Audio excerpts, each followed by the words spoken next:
Thomas, over here. Hey, Frank.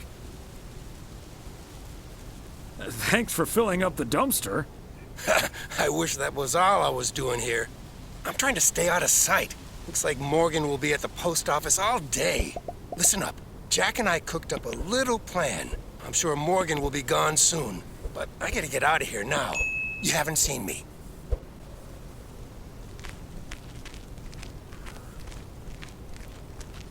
Top of the Monday morning. Speak with a warning from Lucinda. PO positive or pet peeve? KNW6 TV crews filming in PO yesterday with Connor Bryce. As a big fan, I just had to ask him for an autograph. He asked me for my name, but he kept calling me Linda. Even after I corrected him twice. Isn't that just rude? Well, that's a bit rude indeed, Linda.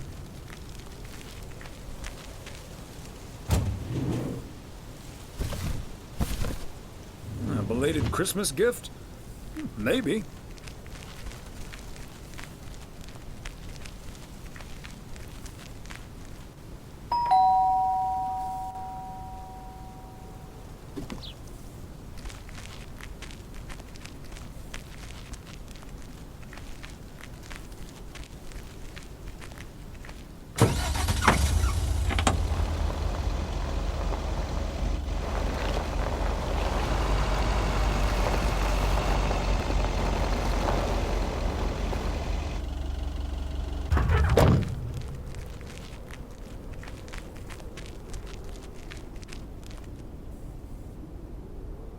Oh, Thomas, hello there.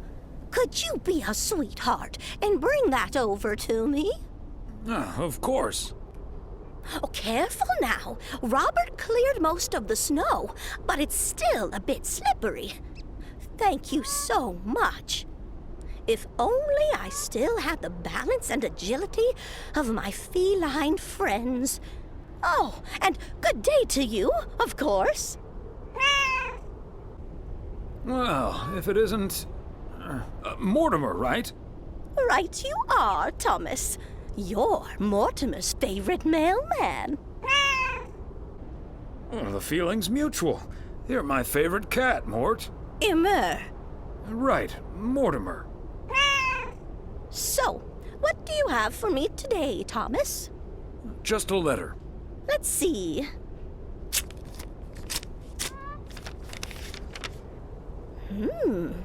This sounds interesting. Apparently, I need to make a few copies of this letter, and if you send this letter along with $5 to the first 6 people on this list, your name will be added to the bottom. Soon enough, your name will rise to the top. Then many people will send you $5. You will earn lots of money with one small investment. Oh, what a great idea! What do you think, Mortimer? Mildred, that's a classic chain letter scam. Don't fall for it. No one ever got rich off of one of those. Well, except for the post office. Are you sure, Thomas? They make it sound so easy. Trust me on this, Mildred. If you've seen one pyramid scheme, you've seen them all. $30 is quite a bit of money. I'll think about it. You do that, Mildred. See you at Moe's tomorrow night? Probably. Bye, dear.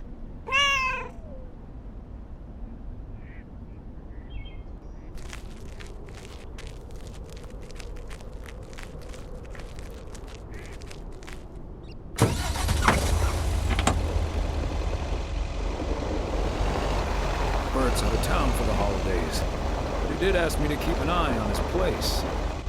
Seems to be in order.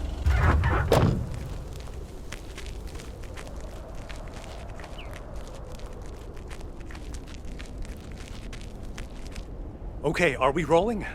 We're rolling. We're rolling. Okay, let's get this in one. I'm freezing my ass off.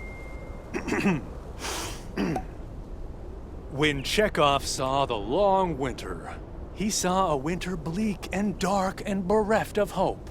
Yet we know that winter is just another step in the cycle of life.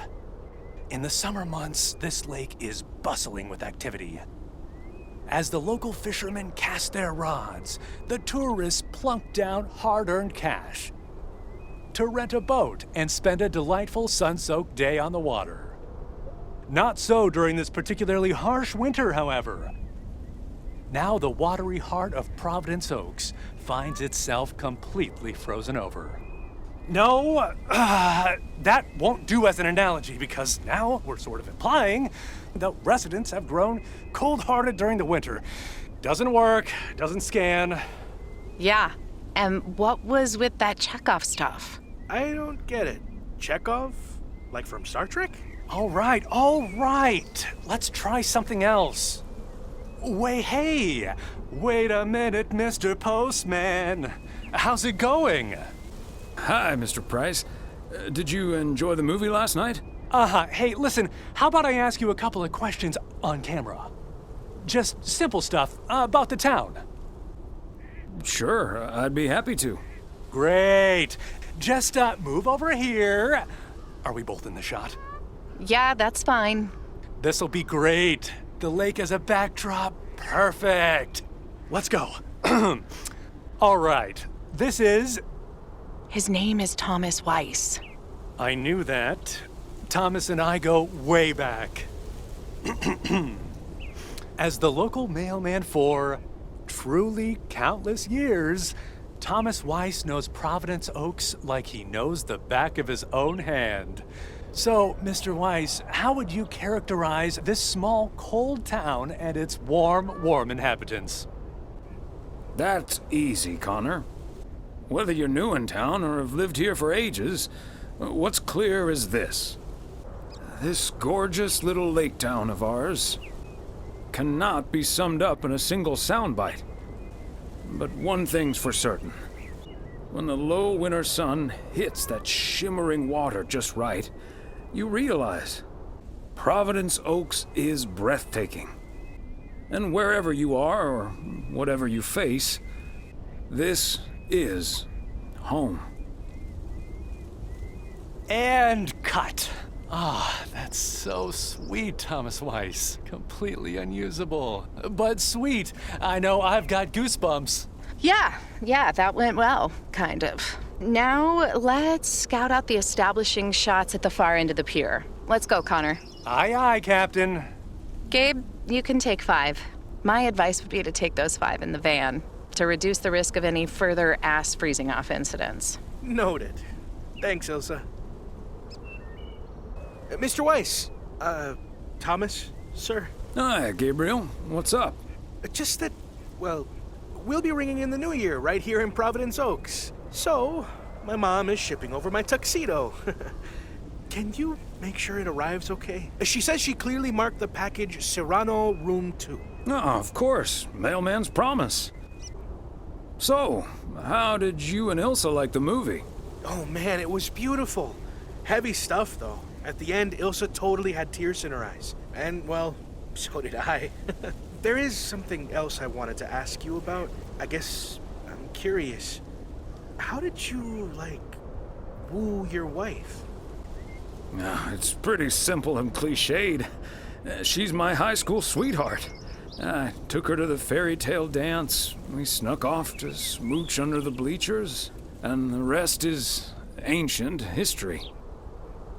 But I'm guessing that doesn't help you with what you really want to know. You want to know if you should make a move on Ilsa. Shh! Keep it down! Don't mention her name. But yeah, I'm terrible at that kind of stuff. It's just, you seem like a wise man. I'd really appreciate your advice. Well, okay then. My advice is to think about how things felt last night. Let that guide your decision. It might sound corny, but you can't go wrong following your heart. Wow. And is that your definitive judgment? Absolutely. That's the best I can do. All done. Hey, What are you two schmoozing about? A mailman never tells. Excellent. Now start the engine, Gabriel. We're rolling out pronto. Man alive, it's cold today. On it, Mr. Price. Thanks, Thomas. You've been a huge help. So, take good care of that tux, yeah? Will do. Bye, folks.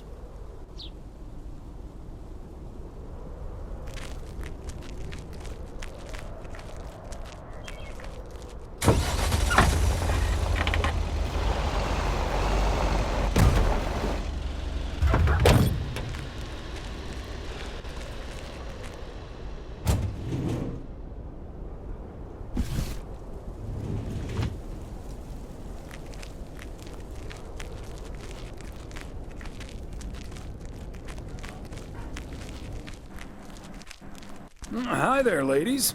Hi, Thomas. Hello, Thomas. Well, this looks cozy. It is. You just dropped in at the good part. Oh, the good part?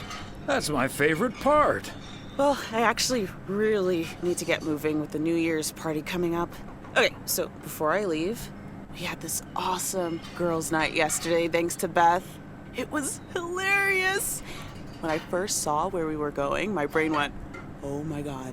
And when the guy showed us what we were going to do, my brain went, oh my God. And when we started, it was so yuck, but also so cool, you know?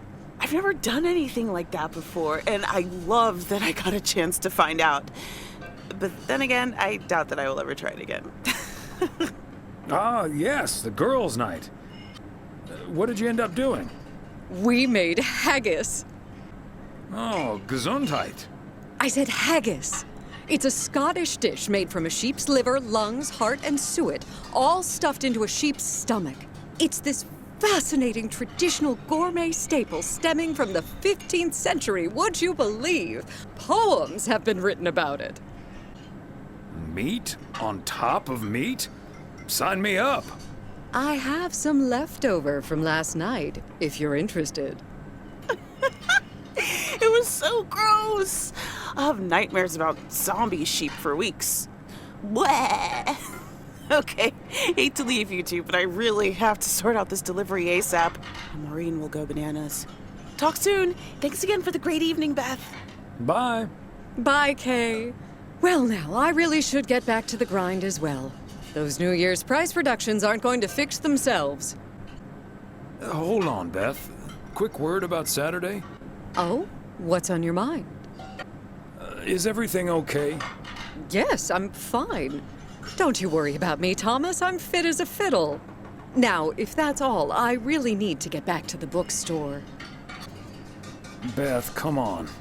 You have been acting a bit strange lately. What do you mean? Standing outside in the cold with a parcel like that, it feels off to me. Okay, you've got me.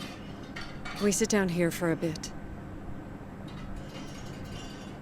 Heavens, I do feel a bit caught out. But I have to admit, it does warm my heart to know that I cannot fool my friends. Well, out with it, Beth. You see, it's my eyes, Thomas. I have glaucoma, which means my optic nerve is deteriorating. I found out a few months ago.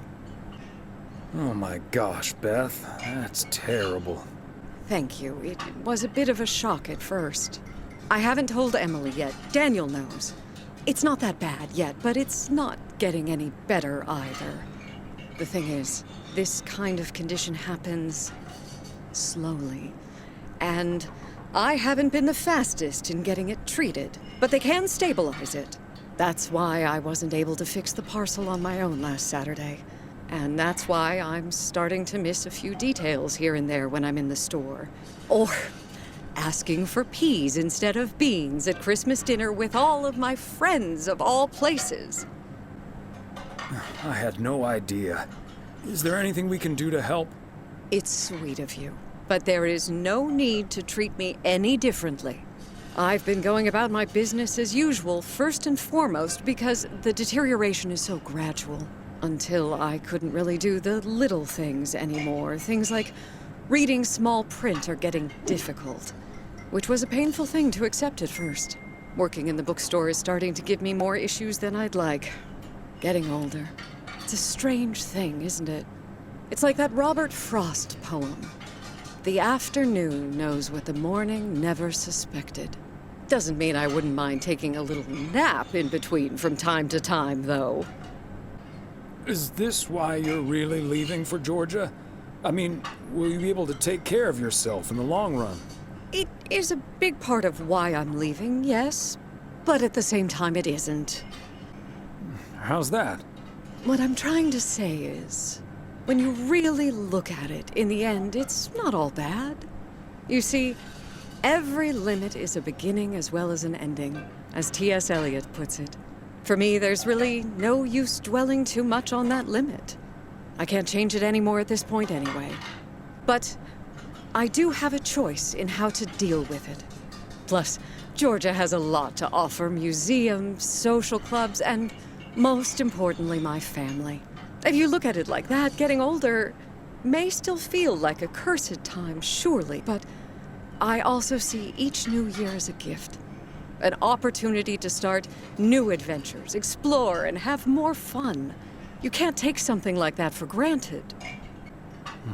I like that mindset. I had a feeling you'd understand. Hey, I'd make a pretty poor friend if I didn't. Well, I guess I really should be going now. Thank you once again, Thomas. I do feel better now that it's out. You're a good friend. No, thank you, Beth. Bye now. Hey, Thomas, have you seen Jack? Yep, yesterday night in my kitchen. Yeah, okay, but I kinda need him now. I'm a sitting duck right now. I'm toast if Morgan suddenly shows up. Yikes. Maybe I can help out? Good afternoon, gentlemen. Sorry for interrupting your conversation. Mr. Coleman, I see you've managed to be present at the job position you're currently holding. I think it's time you and I had a little chat inside the office. Mr. Morgan, it's so good to see you again. A little chat sounds wonderful. But I'm afraid there's an extremely urgent parcel I have to deliver right now. So stay put, and I'll be back in about 30 minutes. You can stay right here, Frank. I'm sure Mr. Weiss would be happy to deliver that package for you. Right, Thomas? Wrong, sir. If you think I'd do that, you're terribly confused. Excuse me, sir? Hi. Hello. I heard you were looking for a guy in a light blue shirt with a mustache to purchase illegal fireworks in the parking lot of the post office? Well, you found him. Illegal fireworks? Who do you think I am? Sir, you don't have to keep your guard up. Frank and Thomas here both know me very well, and I'm sure they won't tell a soul about what you're doing right now. So, what will it be? I've got rockets, Roman candles, fountains, sparklers. I even have barrages that'll give you a fireworks extravaganza that you won't ever forget. I think there must be a misunderstanding here. Please, don't put Mr. Morgan in this position. If people walk by and see this, they might snitch on him and get him into trouble. He could even lose his job over this. Yeah, why don't you go inside so you can do your dealings without all these prying eyes around? I'll tell you what will happen now. I'm going to get in my car, start the engine, drive home, and pretend I did not just spend 3 days in Providence Oaks for absolutely nothing. Sir, if you take a left at the deer statue, you'll eventually pass my barn, and I can fill your trunk there in just 1 minute. Do you have cash on hand? Gentlemen, I'll be back next year. Frank Coleman, your luck will run out one day. I wouldn't bet on it. Tally-ho, Morgan. Great job, fellas. Morgan will be cursing all the way home. If you can't stand the heat, stay out of the kitchen. Thanks, guys. I owe you one.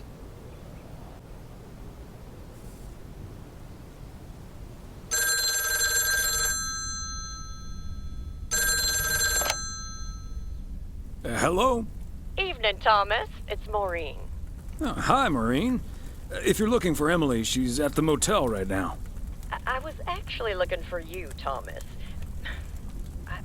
I don't know what to do with this Nancy situation. I get so worked up just thinking about it. that usually gets in the way of doing the right thing, you know? I need to talk to someone who's a bit more emotionally detached from the situation. How can I help you, Maureen? Simply put, I don't know if I should give in to that Nancy Carlisle and her overpriced snacks, or tell that woman to take a hike. But then we'll end up with a lackluster New Year's Eve party. A party is about having a good time with people you like. Who cares if the snacks aren't great? That's what I'd like to think as well. But I just don't like to disappoint people. People should be glad you're throwing a party at all. They can leave if they don't like it. I think you're on to something there, Thomas. I'm not yet totally sure what I'm gonna do, but at least my mind's at ease now. Thanks for lending me your ear and advice. You're a doll. You're welcome, Maureen. Take it easy.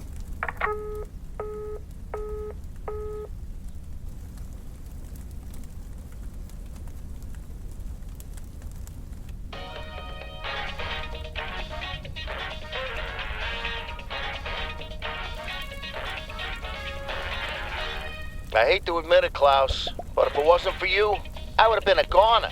Ha! You can't say that about the other guy. You betcha! You made a mess, man. Blood and guts everywhere. It's not the first time I made Schweinbraten without cooking.